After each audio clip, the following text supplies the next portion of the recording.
नमस्कार 99 न्यूज के इस बुलेटिन में आपका स्वागत है। मैं हूं आपके साथ सोमनाथ तिवारी। धनबाद के एसएनएमएमसीएच में रविवार की देर रात विक्षिप्त युवती से दुष्कर्म मामले में जिला प्रशासन रेस हो गई है। इस मामले की जांच करने के लिए एडीएम और एएसपी मंगलवार को एसएनएमएमसीएच पहुंचे, जहां कई पहलुओं पर जांच की गई। हम आपको बताएं कि रविवार की देर रात एक निजी एम्बुलेंस चालक तथा उसके सहयोगी ने एसएनएमएमसीएच में भर्ती एक अर्धविक्षिप्त युवती से दुष्कर्म किया। इस खबर को 99 न्यूज ने प्रमुखता से दिखाया, जिसके बाद जिला प्रशासन की टीम ने आज जांच करने के लिए एसएनएमएमसीएच पहुंची।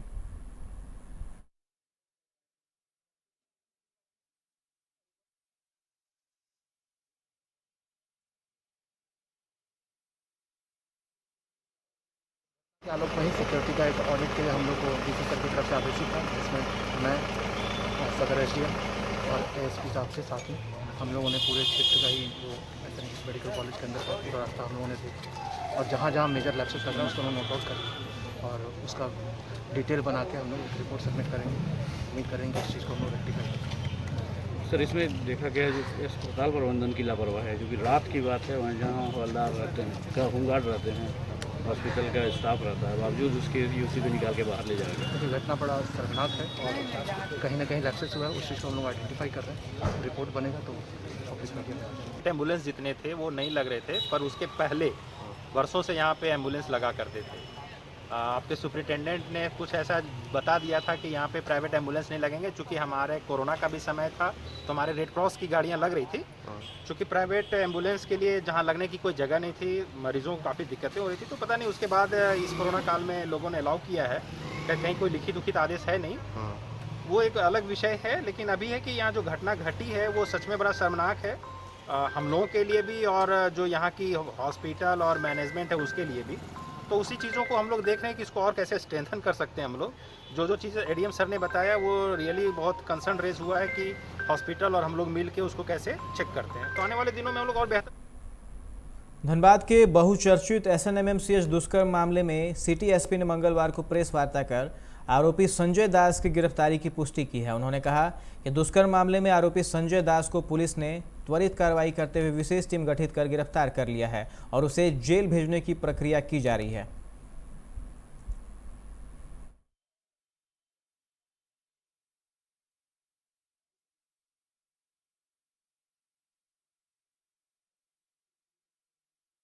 कल पीएमसी मतलब एसएनएम में एक घटना हुआ था, लाइक एक मेंटली डिस्टर्ब महिला के साथ एक रेप हुआ है, उसका सूचना आया था। उस पर सीनियर सर का तुरंत टीम गठित कर हमारे एएसपी साहब ने कंसर्न व्यक्ति को उसको गिरफ्तार, आज उसको जेल फॉरवर्ड भेज कर। इसमें दो लोग नहीं, मतलब वो जांच का विषय, बट अभी एक ही उसका आ रहा है, मेन उसका ही मेन रोल है।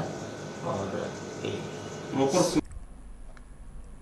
झरिया के पाथलडी ट्रैफिक रेलवे कॉलोनी में मंगलवार को रेल अधिकारियों ने अतिक्रमण मुक्त कराया है। इसके लिए कई क्वार्टरों पर बुलडोजर चलाकर घरों को ध्वस्त किया गया है।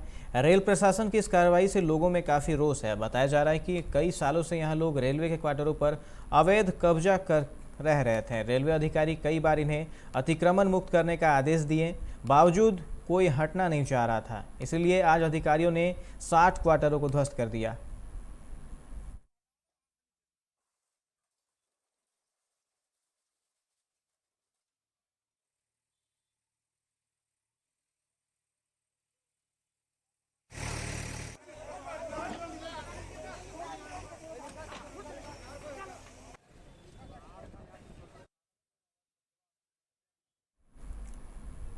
बागमारा के लोयाबाद मंडल टाइगर फोर्स के अध्यक्ष पद पर चंदन चौहान को मनोनीत किए जाने पर सम्मान समारोह का आयोजन किया गया। अध्यक्ष चंदन चौहान ने कहा कि ढुलू महतो ने इस पद की जिम्मेदारी दी है, जिसका मैं बखूबी निर्वहन करूंगा।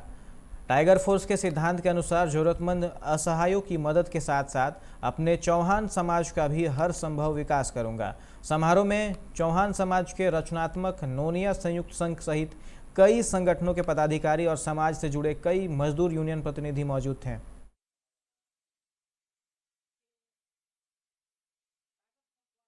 विधायक श्री ढुलू महतो के द्वारा मुझे टाइगर फोर्स का लोयाबाद मंडल का अध्यक्ष बनाया गया और मैं सबसे पहले तो उनको बधाई देता हूँ कि उन्होंने इस काबिल समझा मुझे कि लोअर मंडल का अध्यक्ष बनाया मुझे टाइगर फोर्स का। और यहाँ पे जो स्वजातीय भाई लोग बंधु आए थे वो कई चौहान समाज से जुड़े हुए, कई अलग अलग संगठन से जुड़े हुए भाई बंधु दोस्त यार सब आए हुए थे, समाज के लोग आए हुए थे।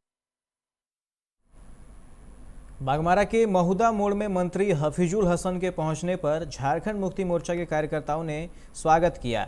इस दौरान महुदा मोड़ चौक पर स्वर्गीय विनोद बिहारी महतो की आदमकद प्रतिमा पर माल्यार्पण किया गया। मंत्री हफीजुल हसन ने कहा कि सरकार राज्य में खेलकूद को बढ़ावा दे रही है। धनबाद में जिस स्टेडियम का निर्माण कार्य अधूरा पड़ा हुआ है उसे जल्द पूरा कर शीघ्र ही उसका उद्घाटन किया जाएगा। स्टेडियम में यहां के खिलाड़ियों को अच्छी सुविधा मुहैया कराई जाएगी। उन्होंने कहा कि ओलंपिक खेलों से पहले राज्य की खेल नीति बनकर तैयार हो जाएगी। आपको बता दें कि मंत्री हफीजुल हसन मधुपुर से रांची जाने के क्रम में कुछ देर के लिए महुदा मोड़ में रुके थे।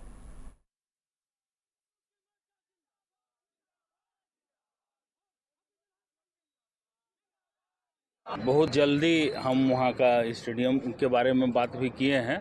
उन विभाग से समीक्षा बैठक में उस दिन बात हुई है और कुछ काम अधूरा है, वो बहुत जल्द पूरा हो जाएगा। उम्मीद है 2-4 महीना में उसको हम लोग उद्घाटन करके चालू कर देंगे। हम लोग समीक्षा बैठक किए हैं और BCCL से भी बात करेंगे, CCL से भी बात करेंगे और बात करके हम लोग अच्छा खेल नीति भी बहुत जल्दी हम लोग का 23 तारीख से जो ओलंपिक चालू है उससे पहले उम्मीद है कि हम लोग का बन के तैयार हो जाएगा। बागमारा के माटीगढ़ में श्रीराम किराना स्टोर का एडबेस्टर तोड़कर चोरों ने 4,000 नगद सहित लगभग 20,000 की संपत्ति चोरी कर ली।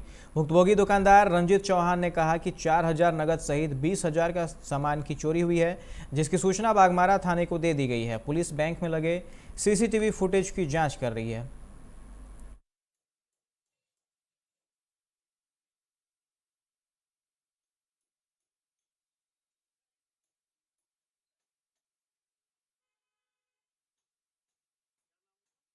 चला कब क्या कर दिया। ये बगल वाला पड़ोसी बोला कि 10-11 बजे कोई बाइक है रोड पर स्टार्ट हुआ था, उसी समय उसी के बीच में ये घटना हुआ है। क्या हुआ?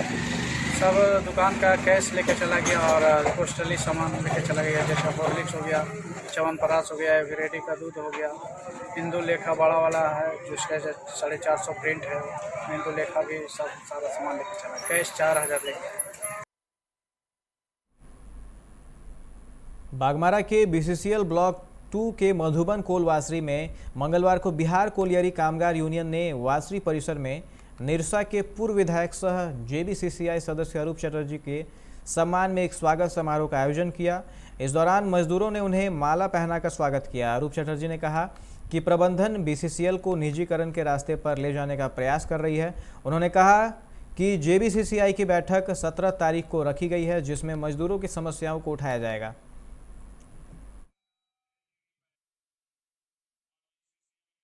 आज यहाँ पर कोल वासरी में अभिनंदन समारोह यहाँ पर रखी गई थी और तमाम मजदूर यहाँ पर उपस्थित है। चूँकि JBCCI 11 की बैठक 17 तारीख को रखी गई है, अब मजदूरों की आशा खास करके बिहार कोलियरी कामगार यूनियन के ऊपर ज़्यादा है। आगे भी फूड में भी हमारे रिप्रेजेंटेटिव कम्युनिटीज़ के बख्शी हमेशा से मजदूरों के पक्ष से लड़ता था। CITU के द्वारा हम लोगों को नामित करने के बाद हम समझते जो भी हम लोगों का 50% मिनिमम गारंटी बेनिफिट की मांग है। जो Dhanbad humanity helping hands team ने धनबाद के मैमको मोड़ पर मंगलवार को जरूरतमंदों के बीच खाने का वितरण किया है। टीम के अध्यक्ष गौतम कुमार मंडल के नेतृत्व में अपूर्वा विश्वास एवं गोपा विश्वास के मिशनरी ऑफ चैरिटीज ने 150 लोगों का भोजन, फल, केला, चॉकलेट एवं स्नैक्स का वितरण किया। मौके पर ह्यूमैनिटी टीम के सदस्य जॉन स्मिथ, संतोष मंडल, अमित रवानी, कावेरी विश्वास, पापिया बैरागी, दीपक चौहान, राजा दास, मिथुन मंडल, आशीष चौहान, असीम विश्वास, निर्मल रवानी, संदीप एवं अन्य मौजूद थे।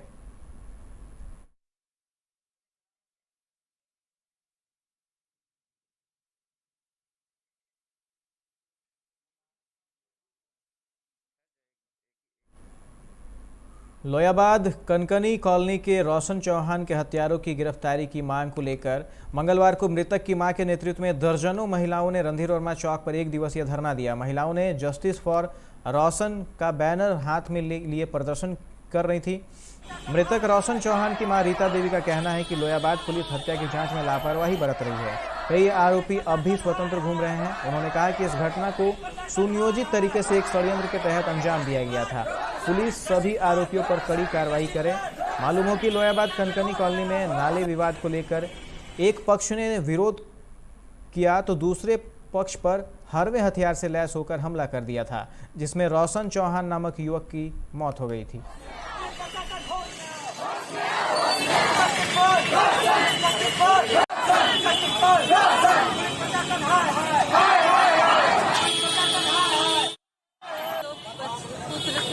एक का हत्या कर दिया गया है, दूसरा जिनकी मौत से लड़ रहा है, जो कि अभी तक एक जो उसमें मुजरिम है फरार है और प्रेमलता देवी का नाम नहीं जोड़ा जा रहा है। प्रशासन हो रहा है उसमें मतलब षड्यंत्र के तहत हुआ। हमको इंसाफ चाहिए और दूसरे बच्चे का अभी दिल्ली ले जाना है और ये प्रेमलता का नाम नहीं जोड़ा जा रहा है, जो उनकी बहुत ही जो क्या कुछ मामला पूरा विस्तार से बताइए थोड़ा सा। ये मामला है कि मेरा बच्चा दवा लेने जा रहा था और बगल में जितना नाली का कचरा फेंक रहा था, बोला आंटी ये सब क्या कर रहे हैं, काहे फेंक रहे मेरे तरफ, मना किया होगा।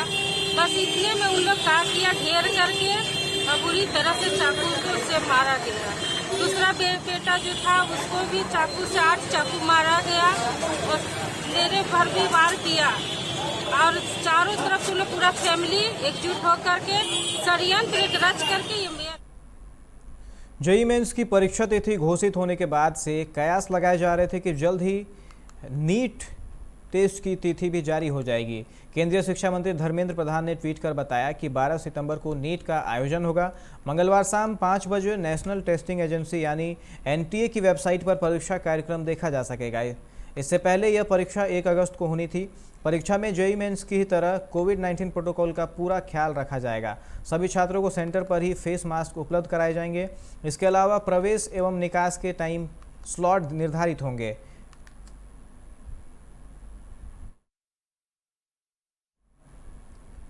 धनबाद के रणधीर वर्मा चौक पर वामपंथी दलों ने फादर स्टेन स्वामी की मौत पर मंगलवार को प्रतिवाद दिवस के रूप में मनाया, जिसमें वामपंथी नेताओं ने केंद्र की मोदी सरकार पर हमला करते हुए नारेबाजी की और विरोध मार्च निकाला।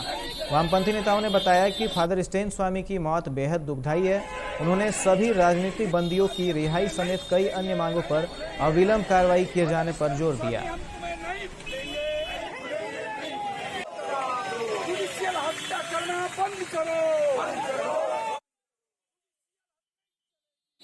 हम लोग पूरे देश में जो स्टेन स्वामी का जिस तरह से स्टेन स्वामी का जुडिशियल में मौत होना, ये भाजपा की केंद्र सरकार आज कटघरे में खड़ा है। हम लोग ये मांग करते हैं कि जिस रूप से एक सामाजिक कार्यकर्ता जो आम लोगों के बीच में रह के गरीब लोगों को उत्थान करते थे, वैसे लोगों को झूठा केस में फंसा करके और उनको जेल में रख के यातना देकर उनकी मौत की गई है। स्टेन स्वामी के साथ की गई निर्मम क्रूरतापूर्ण व्यवहार भारत सरकार के द्वारा जो की गई है, उसके विरुद्ध हम लोग प्रतिवाद दिवस आज मना रहे हैं और ये पूरे देश भर में मनाया जा रहा है। वाम जनवादी शक्तियाँ मानवाधिकार का हनन, क्रूरतम तरीके से मानवाधिकार को कुचलने की केंद्र सरकार की नीति के विरोध में पूरे देश भर में आंदोलनरत है। ये जो आज है, जो फादर स्टेन स्वामी की जो हत्या किया गया है, खास करके हिरासत में, और जिस तरह से ये परिस्थिति बनी, खास करके न्यायालय का जो रोल रहा, वो भी बड़ा दुखदायक है। और लोग ये आशा करते हैं कि कहीं से कहीं यदि सरकार का हमला होता है तो न्यायालय के शरण में जाएंगे, लेकिन न्यायालय की भूमिका भी संदिग्ध है। और इस सवाल पर जो स्टेन स्वामी के साथ हुआ वो बड़ा दुर्भाग्यपूर्ण है और हम लोग इसका आज यहाँ पर प्रतिरोध करते हैं। रानीगंज के सौंदर्यीकरण को लेकर सामाजिक और सांस्कृतिक संस्था गंधर्व कला संगम की तरफ से एक अनोखी पहल की है। गंधर्व कला संगम के सदस्यों ने रानीगंज बोरो 2 के प्रभारी पुनशशी रॉय से मुलाकात कर रानीगंज के पंजाबी मोड़ से बस स्टैंड तक के इलाके में पौधरोपण करने का निर्णय लिया है, जिससे लोगों को प्राकृतिक रूप से ऑक्सीजन मिल सके।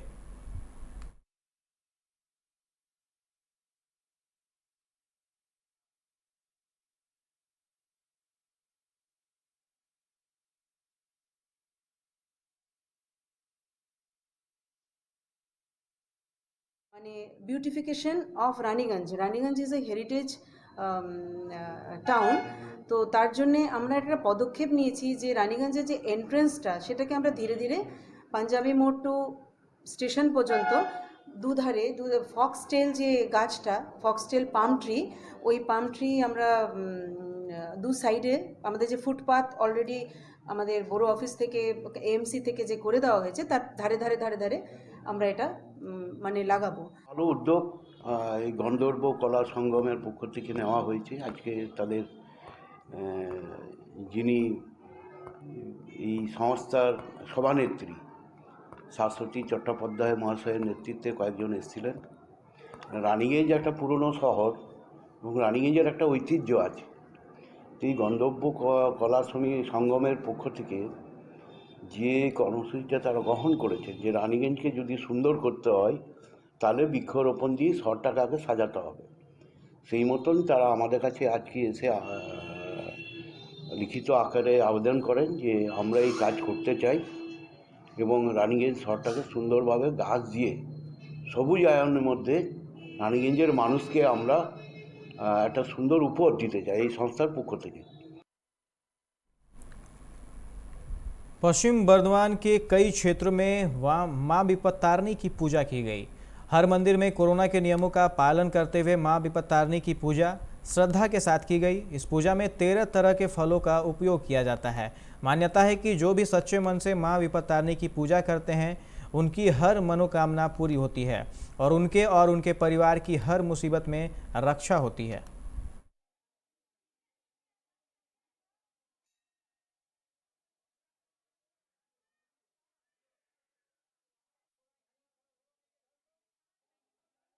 মানে ব্রত রেখেছেন আজকে? আচ্ছা আচ্ছা, এই পুজোতে ম্যাম কি কি জিনিস লাগে, উপকরণ কি কি লাগে বিশেষ? মানে বিশেষ লাগে কাঁঠাল, আনারস, তারপরে লুচি, সুজি, তারপরে আম, তারপরে কলা। আচ্ছা, সব জিনিস 13 রকমের ফল লাগে। 13 রকমের ফল। এটার কি কোনো কারণ আছে? 13 রকমের 13 রকমের মিষ্টি, 13 রকমের ফল হয়েছিল বিপত্তারিণী পুজো করে, মানে এক রানীমা বলি পুজো করতে। কত বছর ধরে আপনি করছেন? 15 বছর। আচ্ছা, কোন টাইমে পুজোটা হয়? রথযাত্রা ঠিক? রথযাত্রা পরে হয়। আচ্ছা আচ্ছা, এই পুজোতে মানে কি কি জিনিস লাগে, উপকরণ কি কি লাগে? 13 রকমের ফল লাগে, 13 রকমের 13টা পাক, 13টা সুপারি। আচ্ছা, এই পুজো যে করেন, এই পুজোর মাহিত্য কি আছে, মানে কি ইয়ে করে করেন?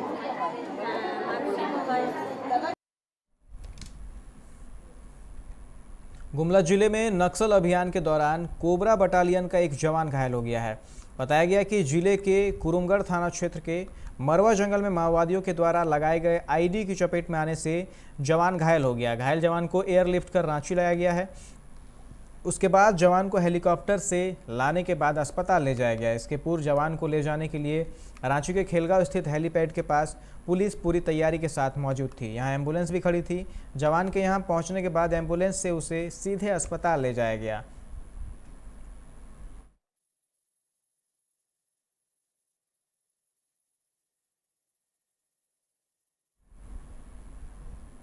दुमका देवघर मुख्य पथ पर तालझारी थाना क्षेत्र में सड़क हादसे में पिकअप वैन सवार एक बच्चे की मौत हो गई। पिकअप वैन बारातियों से भरी हुई थी और सभी शादी में जा रहे थे। इसी बीच सामने से आ रहे तेज रफ्तार ट्रक ने वैन में टक्कर मार दी। हादसे में 6 लोग जख्मी हो गए। गढ़वा के कामत गांव में दहेज के लोभ में पति और ससुराल पक्ष के लोगों ने एक महिला की पीट कर हत्या कर दी। मृतका के पिता ने पति समेत ससुराल पक्ष के लोगों के खिलाफ थाने में शिकायत की है। घटना के बाद से मृतका के 2 नाबालिग बच्चों को लेकर पति और उसका पूरा परिवार फरार है। राजधानी में ब्लैक फंगस पीड़ित उषा देवी की मौत के बाद 3 और मरीजों की मौत हो गई है। तीनों मृतक रांची जिले के रहने वाले हैं। एक की मौत रिम्स, दूसरे की रेलवे हॉस्पिटल हटिया और तीसरे मरीज की मौत मेडिका अस्पताल में हो गई है।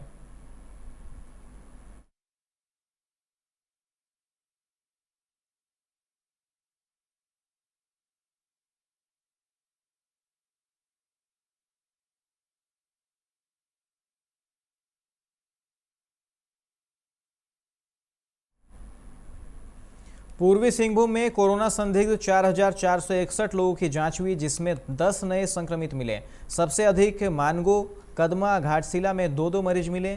मरीजों की संख्या 51,697 हो गई है। वहीं एक भी मरीज की मौत नहीं हुई है। अब तक कुल 1,054 मरीजों की मौत हुई है।